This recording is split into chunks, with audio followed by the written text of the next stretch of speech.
శ్రీ గురుభ్యో నమః. శ్రీమాత్రే నమః. మా భక్తి టీవీని ప్రోత్సహిస్తున్నటువంటి మా ప్రేక్షకులందరికీ ధన్యవాదాలు తెలియజేస్తూ, నూతన సంవత్సరంలో ప్రథమంగా చెప్పేటటువంటి వారఫలాలు. ఈ ఆంగ్ల నూతన సంవత్సరము ప్రజలందరికీ కూడా సుఖశాంతులు ఇవ్వాలి అని చెప్పి భగవంతుణ్ణి ప్రార్థిస్తూ, నవగ్రహాల యొక్క అనుకూలం ప్రతి మనిషికి కూడా ఉండాలి అని చెప్పి ఆ పార్వతీ పరమేశ్వరులను కోరుకుంటూ రాశి ఫలితాలు ప్రారంభించుకుందాము. ముందుగా గ్రహస్థితులు. మేషంలో వక్రించినటువంటి గురువుగారు ఉన్నారు. ఇక కర్కాటక రాశిలో కుజుని యొక్క వక్రత, కన్య రాశిలో కేతువు, ధనుసు రాశిలో రవి బుధులు, కుంభరాశిలో శని చంద్ర శుక్రులు, మీనరాశిలో రాహువు. 5వ తేదీన గ్రహస్థితులు ఈ విధంగా ఉండగా 11వ తేదీ వచ్చేటప్పటికి గ్రహస్థితులలో వచ్చిన మార్పులు ఏవి అంటే, చంద్రుని యొక్క స్థితి కుంభరాశి నుంచి మిథున రాశిలోకి వెళ్ళి ఉన్నది. ఈ ఒక్క గ్రహస్థితి తప్ప ఇంకా వేరే గ్రహాల యొక్క మార్పు అనేది జరగలేదు. అయితే గ్రహ సమ్మేళనాల యొక్క ఫలితాలని మనం ముందుగా చెప్పుకున్నట్లయితే, శని చంద్ర శుక్రులు కుంభరాశిలో ఉన్నారు.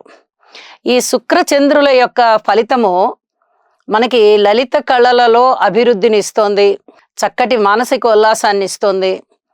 ఏ విషయాన్నైనా తేలిగ్గా తీసుకోవడము, ఎక్కువ కష్టపెట్టుకోకుండా మనసుని అతి త్వరగా పరిష్కార మార్గాలు, ఏదైనా ఒక చిన్న కష్టం వచ్చినా కానీ దీన్ని ఎలా పరిష్కరించుకోవాలి అనేటటువంటి విధంగా ఆలోచించుకోవడము ఇవన్నీ కూడా చాలా చాలా బాగుంటాయి. అయితే శని శుక్రుల యొక్క కలయిక కొద్దిగా అపోహలకి దారితీస్తూ ఉంటుంది. ముఖ్యంగా వివాహ బంధంలో కాస్త ఆటంకాలని సూచిస్తూ ఉంటుంది. ఈ శని చంద్రుల యొక్క కలయిక సర్పదోషాన్ని సూచిస్తుంది, మానసికమైన వ్యధని సూచిస్తుంది. రవి బుధ, ఈ బుధ ఆదిత్య యోగము ధనస్సు రాశిలో ఏర్పడుతూ ఉంది.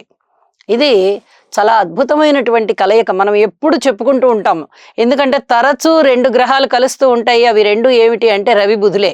వీరిద్దరూ భూమికి చాలా దగ్గరగా ఉంటూ ఉన్న కారణం చేత, ఈ 2 గ్రహాలు పైగా ఒకదాని వెనకాల ఒకటి ఉంటున్న కారణం చేత కూడా తరచుగా కలుసుకుంటూ ఉంటారు. ఇది ఒక యోగం, అద్భుతమైనటువంటి యోగము. కాబట్టి దీనివల్ల, అంటే ఈ యోగము వల్ల కీర్తి ప్రతిష్టలు పెరుగుతూ ఉంటాయి, బంధువర్గ రీత్యా అభిమానం పెరుగుతూ ఉంటుంది, ఆప్యాయతలు పెరుగుతూ ఉంటాయి అని చెప్పి కూడా తెలియచేస్తూ ఉన్నాను. స్థితుల యొక్క దృష్టుల్ని మనం పరిశీలన చేసినట్టయితే, కుజుని యొక్క 8వ దృష్టి శుక్ర శనిల మీద పడుతోంది. వార ప్రారంభంలో చంద్రుడి మీద కూడా పడుతుంది. మానసికోల్లాసము కొంచెం తగ్గడము, అలాగే ప్రేమ వ్యవహారాలలో కొన్ని ఇబ్బందులు, కోర్టు వ్యవహారాలు ఇబ్బందులే ఉంటాయి, ప్రయాణాలలో ఇబ్బందులు, వాహన ప్రమాదాలని సూచిస్తూ ఉంటాయి. ఇలాంటివన్నీ కూడా చాలా ఇబ్బందుల్ని పెడుతూ ఉంటుంది కుజుని దృష్టి. కాబట్టి ప్రతి విషయంలోనూ జాగ్రత్త తీసుకోవాలి అని చెప్పి సూచన చేస్తూ ఉన్నాను. ఇక గురువు గారిని తీసుకున్నట్లయితే, కేతువు మీద పంచమ దృష్టి పడుతూ ఆధ్యాత్మిక చింతనలో కాస్త ఉన్నతినిస్తోంది. మొత్తం మీద గ్రహగతుల్ని పరిశీలించినట్టయితే తప్పనిసరిగా నవగ్రహ హోమం చేసుకుంటే చాలా చాలా మంచిది. ఇది చెప్పదగ్గ సూచన. ప్రతివారు చేసుకోవడం చాలా మంచిది.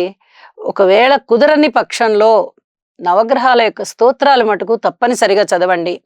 ఈ అష్టదిక్పాలకులు కానీ, నవనాయకులు కానీ, త్రిమూర్తులు కానీ, పంచమహాభూతాలు కానీ, ఇవన్నీ కూడా ఈ సృష్టిని పరిపాలించడానికి మాత్రమే మనం ఆలోచిస్తూ ఉంటాం. మనిషికి ఆధ్యాత్మిక చింతన పెరగడానికి, అలౌకికమైన ఆనందం పొందడానికి కూడా ఈ గ్రహాల స్థితులు కానీ ఇవన్నీ కూడా చాలా చాలా కారణభూతమవుతూ ఉంటాయి. అయితే ఈ త్రిమూర్తుల్ని ఎవరైతే పూజిస్తూ ఉంటారో, ఇంటి ఇలవేల్పుగా కూడా పూజిస్తాం మనము.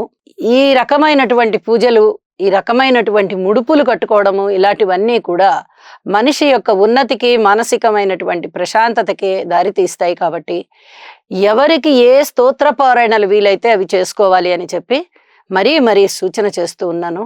ఇక రాశుల్లోకి వెళ్దాము. కన్యరాశి. కన్యరాశి వారికి 5 జనవరి నుంచి 11 జనవరి వరకు గల కాలానికి రాశి ఫలితాలు ఎలా ఉన్నాయి అంటే, ఇక్కడ మనము ముఖ్యంగా చెప్పుకోదగ్గది గురుగ్రహం, శనిగ్రహం. ఈ 2 గ్రహాల గురించి చాలా స్పష్టంగా చెప్పుకోవచ్చు. 4 పెద్ద గ్రహాల యొక్క ఉనికి ఎంత బాగుంటే గోచారం అంత బాగుంటుంది ఏ వ్యక్తికైనా. ఇక్కడ ఆ 4 పెద్ద గ్రహాలలోని 2 గ్రహాలు చాలా చాలా మంచి పొజిషన్స్లో ఉంటూ మీకు ఎనలేని అభివృద్ధిని, కీర్తి ప్రతిష్టలని, ధనాన్ని ఇస్తున్నాయి. 4వ స్థానంలో బుధుడు బాగున్నారు. అలాగే 6వ స్థానంలో శని చంద్రులు బాగున్నారు. 9వ స్థానంలో గురుగారు బాగున్నారు. లాభస్థానంలో కుజుడు బాగున్నారు. అంటే ఇక్కడ 6, 9 స్థానాలలో శని గురులు అత్యద్భుతమైనటువంటి ఫలితాలను ఇస్తున్నారు. వాటికి సపోర్టెడ్గా అక్కడ కుజుడు కానీ, ఇక్కడ చంద్రుడు కానీ, ఇక్కడ బుధుడు కానీ చాలా చాలా మంచి ఫలితాలను ఇస్తున్నారు. అంటే మీకు వాహనాల రీత్యా అనుకూలత ఉంది, స్వగృహం రీత్యా అనుకూలత ఉంది, భూమి కొనుగోలు చేసే రీత్యా అనుకూలత ఉంది. ఒకవేళ మీరు ఏ కారణం వల్లన్నా అమ్మాలి అనుకున్నా కూడా మీ స్థిర చరాస్తుల్ని అనుకోని విధంగా లాభాలు వచ్చే బాటలోనే ఉన్నారు. విజయ అవకాశాలు మెండుగా ఉన్నాయి. ఏ పని ఎంత మేరకు చేస్తున్నారో అంతకన్నా మించిన ఫలితాలు అద్భుతమైన స్థితిలో ఉన్నాయి. కీర్తి ప్రతిష్టలు ఉన్నాయి, శుభకార్యాలు ఉన్నాయి, పుణ్యప్రదమైనటువంటి కార్యక్రమాలను చేస్తారు. దైవం యొక్క ఆశీస్సులు మీకు ఉన్నాయా అన్నంతగా ప్రతి పనిలోనూ విశేషమైన ఫలితాలు కనిపిస్తూ ఉంటాయి. దైవభక్తి పెరుగుతుంది, దైవ కార్యాలు బాగా చేస్తారు, పిత్రార్జితాలు బాగా ఇనమడిస్తున్నాయి. కోర్టులో ఉన్న కేసులు ఏమన్నా ఉన్నా కూడా మీకు ఫేవర్గా వచ్చేస్తున్నాయి ఫలితాలు.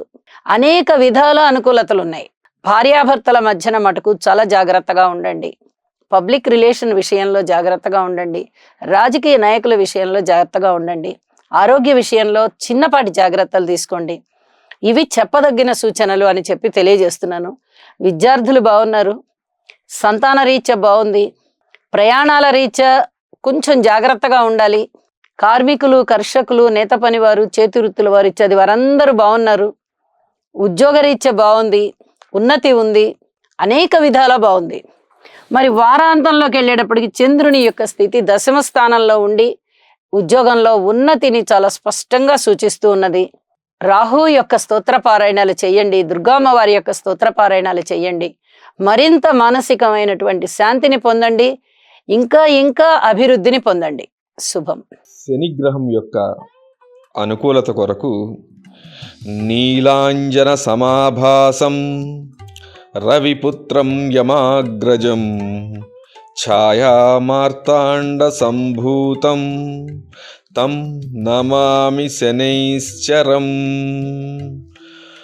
ఓం క్రాం క్రీం క్రౌం సహ శనయే నమః.